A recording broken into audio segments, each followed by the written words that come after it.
There is a prediction that the African penguin on the west coast of South Africa will be extinct in 2035.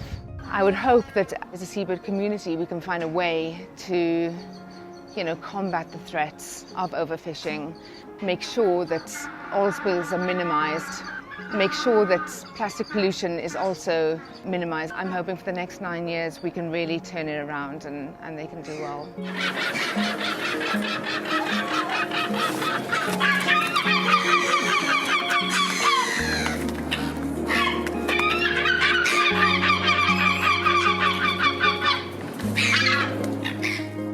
Most of the penguins that we admit at Sandkop come in because they are abandoned chicks and they would naturally starve, and so we take those in and feed them, and therefore we can bolster the natural population by releasing more chicks than would naturally survive.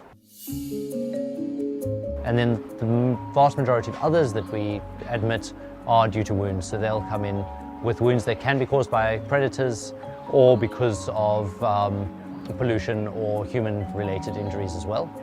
And then we also get a lot of very skinny juveniles.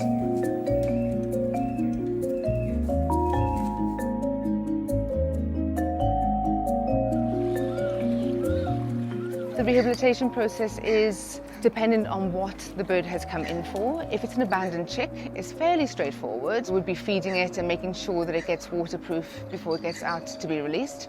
If a bird comes in with a trauma wound, such as a seal bite or a shark attack, then the rehabilitation process can go on for quite a few months.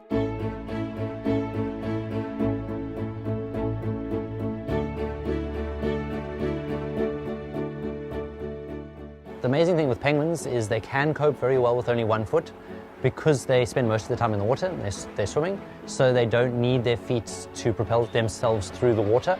They use the flippers for that. Surprisingly, they can walk really long distances and they can do very well with only 1 foot.